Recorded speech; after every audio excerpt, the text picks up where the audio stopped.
प्रणाम साथियों। आपको पुस्तक वाङ्मय 51 विषय महापुरुषों के अविस्मरणीय जीवन प्रसंग भाग 2, लेखक पंडित श्री राम शर्मा आचार्य, अध्याय 1 शौर्य और साहस के प्रतीक स्तंभ। लौह पुरुष सरदार वल्लभ भाई पटेल पढ़कर सुनाते हैं। आइए सुनते हैं।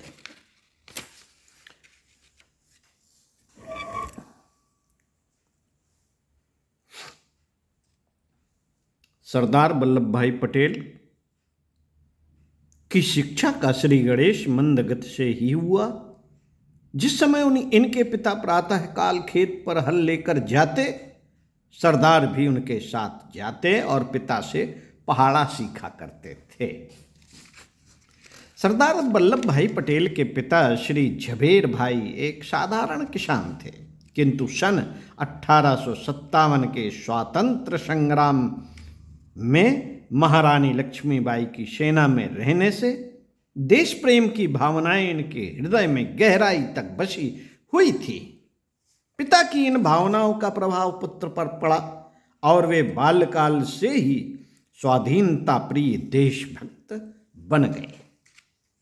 परिश्रम पूर्ण वातावरण के बीच प्रारंभिक शिक्षा स्वयं देकर श्री झबेर भाई ने अपने पुत्र को पेटलाद की पाठशाला में भर्ती कराया। परिश्रम तथा कर्मठता तो मानो सरदार वल्लभ भाई पटेल की घुट्टी में ही पिला दी गई थी। अतः उसके बल पर उन्होंने पाठशाला की परीक्षाएं उच्च श्रेणी में उत्तीर्ण कर नाडियाद के हाई स्कूल में दाखिल हुए। साहस, निर्भीकता तथा उत्साह आपके पैतृक गुण थे, जिससे नए नए शहर में आकर भी उनमें कोई हीन भावना, संकोच अथवा दब्बूपन नहीं आया। वे निर्भीकता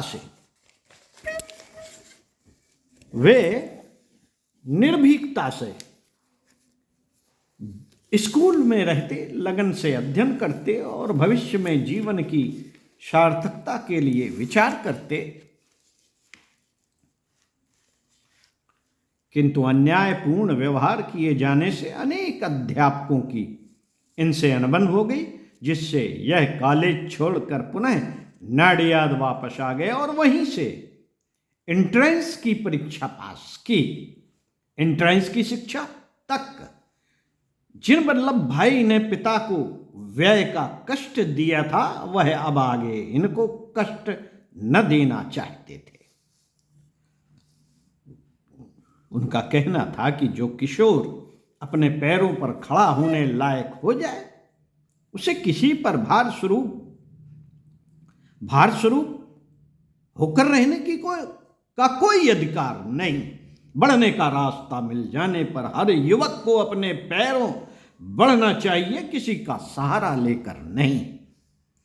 निदान उन्होंने एंट्रेंस पास करने के बाद आगे न पढ़कर मुख्तारी की परीक्षा पास की और गोधरा में वकालत करने लगे, जिसके हृदय में काम करने का उत्साह है, शरीर में परिश्रम की स्फूर्ति है, मस्तिष्क में स्वावलंबन का स्वाभिमान है। वह पुरुषार्थ के बल पर पानी पर राह बना लेता है। पानी पर राह बना लेता है, बालू में तेल खोज लेता है। वकालत का आर्थिक मार्ग पाकर सरदार वल्लभ भाई पटेल ने परिवार से उस निर्धनता नाम की पिशाचिनी को सदा के लिए खदेड़ देने का संकल्प करके मुकदमों के कार्यों में अपने को डुबो दिया। जिसने आगे पढ़ने से रोक दिया था, वे पैरवी के लिए मस्तिष्क के अंतिम छोर तक सोचते और तथ्य को तेजस्विता के साथ प्रतिपादित करते, जिससे उनकी वकालत में सफलताओं की होड़ सी लग गई। साथियों, जो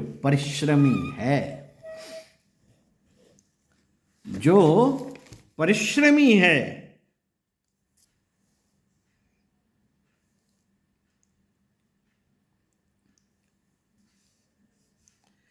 जिसने लगन के साथ मस्तिष्क में योग्यता के स्वास्थ्य एवं उर्वर बीज बोए हैं, जो अपने विषय का सच्चा जानकार और कार्य को ईमानदारी तल्लीनता से करने में विश्वास करता है, सफलता उसके पास ना आकर क्या संदिग्ध योग्यता, अपूर्ण अभ्यास वाले और श्रमहीन आलसी के पास जाएगी।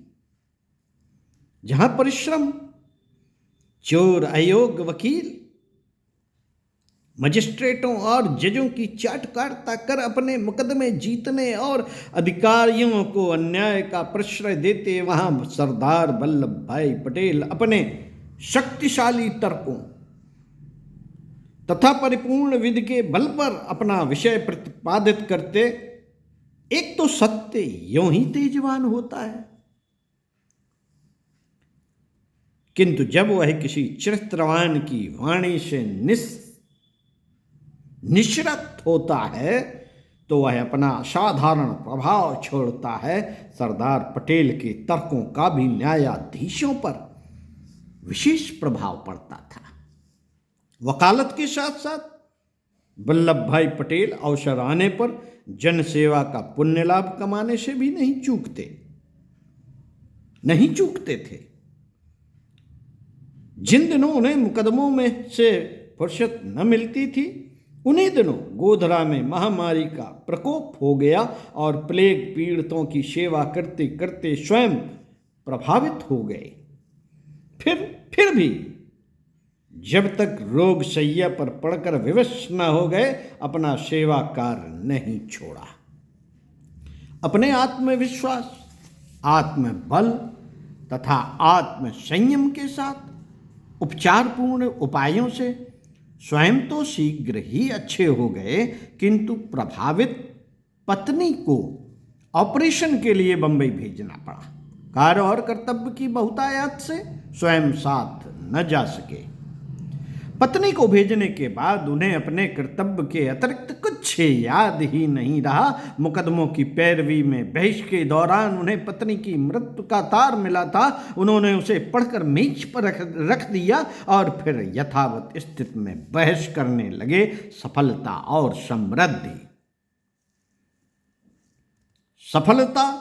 और समृद्धि की देवियां ऐसे ही संयमी, संतुलित, शांत एवं आत्मवान कर्तव्यनिष्ठ व्यक्तियों को वर्ण करने के लिए गली गली घूमा करती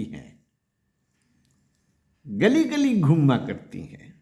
आवश्यक धन उपार्जित करने के बाद प्रगतिप्रिय सरदार पटेल जी ने विलायत जाकर बैरिस्टरी पास करने के लिए पासपोर्ट बनवाया, किंतु अपने बड़े भाई विट्ठल भाई की इच्छा देख अपना जाना स्थगित करके पासपोर्ट उनके नाम करा दिया और उनके वापस आने पर स्वयं गए। मित्रों, विदेश में देश की प्रतिभा की धाक जमाने के लिए सरदार वल्लभ भाई पटेल ने अपनी परिश्रमशीलता को कई गुना बढ़ा दिया। वे अपने निवास स्थान से 11 मील दूर सर्दी में प्रातःकाल उठकर जाते, दोपहर का भोजन वहीं करते और 17 घंटे निरंतर अध्ययन करने के बाद पैदल लौट कर आते। इस तपोपूर्ण परिश्रम का फल यह हुआ कि बैरिस्ट्री की परीक्षा में वे सर्वप्रथम उत्तीर्ण हुए, जिससे शुल्क मुक्त के साथ 50 पाउंड की छात्र वृत्ति से पुरस्कृत किए गए। विलायत से वापस आने के बाद सरदार वल्लभ भाई पटेल अहमदाबाद में पुनः वकालत करने लगे, जिससे वे कुछ ही समय में इतने धनवान हो गए कि राजाओं जैसे ठाट बाट से रहने लगे। परिवार से गरीबी को मार भगाने का उनका संकल्प पूरा हो गया। संपन्नता, सम्मान और शान शौकत होने पर भी उनकी आत्मा में एक अनजान असंतोष करवट लिया करता था, जिसे वे यदा कदा अनुभव तो करते थे किंतु समझ न पाते थे। कुछ समय बाद गांधी जी के संपर्क में आने पर उन्हें अपने अनजान असंतोष का स्पष्ट रूप दिखाई पड़ा, जिसको दूर करने और संपूर्ण मानसिक शांति तथा आत्मसंतोष के लिए सरलता और सादगी से सुशोभित जीवन अपना लिया। जीवन के सच्चे और आकृतिम मार्ग पर उन्हें पता चला कि ऐश्वर्य के विभ्रम में वे जिस प्रदर्शनपूर्ण जीवन क्रम को अपनाते चले जा रहे थे, उसमें आगे चलकर प्रमाद, जन्म, पतन की कितने गहरे गर्तों की संभावना थी। किंतु शीघ्र ही सुरक्षित दिशा में आ जाने पर उन्हें ऐसा संतोष हुआ मानो संयोगवश किसी भयंकर खतरे में पड़ते पड़ते बच गए हों। प्राप्त संतोष की इस पुलकपूर्ण अनुभूति ने उनके सादगीपूर्ण सहज जीवन क्रम को मोहर बंद कर दिया। मित्रों, गांधी जी के संपर्क में आकर जहां सरदार ने सादगी का सौंदर्य देखा, वहां जन सेवा का महत्व भी समझा। उनके हृदय में पीड़ित मानवता के प्रति हार्दिक करुणा उमड़ पड़ी।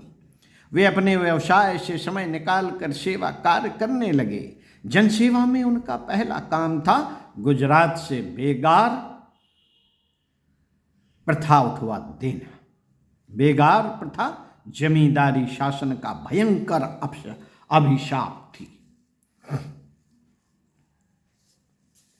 जमींदार लोग अपनी जमींदारी में रहने वाले प्रत्येक व्यक्ति पर अपना स्वत्व समझते थे। अपने किसी भी छोटे बड़े काम के लिए गरीब आदमियों को बुला लेते और दिन दिन भर काम लेकर उन्हें यूं ही भूखा प्यासा मजदूरी को बिना दिए भगा देते थे। इस प्रकार यह बेगार प्रथा सारे देश में फैली हुई थी। इस घोर पराधीनतापूर्ण बेगार प्रथा से कराहती मानवता को मुक्त कराने के लिए सरदार वल्लभ भाई पटेल व्याकुल हो उठे थे और गोधरा के प्रांतीय राजनैतिक सम्मेलन के सभापति की हैसियत से उन्होंने इसके विरुद्ध कार्रवाइयां करनी शुरू कर दी। इस विषय में सरदार वल्लभ भाई पटेल की संकल्प शक्ति से भयभीत होकर सरकार ने गुजरात में बेगार प्रथा को अवैध घोषित कर दिया। इसी बीच गुजरात के खेड़ा क्षेत्र में अकाल पड़ गया और जनता भूख की ज्वाला में आहुति बनने लगी। चारों ओर हाहाकार मचने लगा। उस पर सरकार लगान वसूली की सख्ती कर रही थी। जनता पर यह अन्याय देखकर सरदार पटेल की मनुष्यता आहत हो गई और उन्होंने खेड़ा की जनता को संगठित करके लगान वसूली के विरुद्ध आंदोलन छेड़ दिया, जिसका फल यह हुआ कि सरदार पटेल के सुयोग्य नेतृत्व में जनता की विजय हुई और किसानों से लगान वसूली माफ हो गई। इसके अतिरिक्त उन्होंने गांव-गांव घूमकर नंगों भूखों के लिए अन्न वस्त्र की व्यवस्था की। इस प्रकार अकाल पीड़ित जनता की सहायता के लिए याचना की। झोली फैलाते संकोच न हुआ। यही नहीं, उन्होंने अपनी संपत्ति का एक बड़ा भाग अकाल पीड़ितों के सेवा में खर्च कर दिया। मित्रों, गांधी जी द्वारा स्वतंत्रता प्राप्ति के प्रयास स्वरूप छेड़े गए असहयोग तथा बहिष्कार आंदोलन के समय देश सेवा की भावना तथा समय की पुकार पर अपनी हजारों रुपयों माहवार की वकालत छोड़ दी। यद्यपि उस समय अपने पुत्र और पुत्री को पढ़ाने के लिए विलायत भेजने वाले थे, उन्होंने भारत माता के हजारों लाखों पुत्र पुत्रियों की मंगल कामना में अपनी संतानों के व्यक्तिगत उत्कर्ष की संभावना को न्यौछावर कर दिया।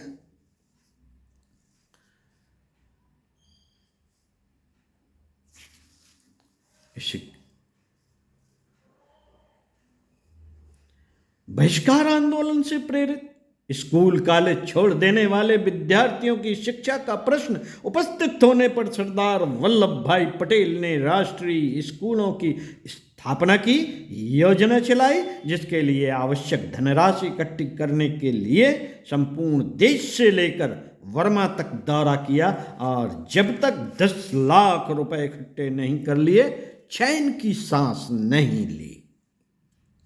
अनेक राष्ट्रीय स्कूलों की स्थापना के साथ उन्होंने गुजरात विद्यापीठ की भी स्थापना की, जिससे विद्यार्थियों की शिक्षा का प्रश्न बहुत दूर तक हल हो गया।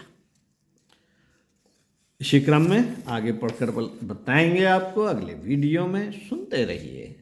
ओम शांति।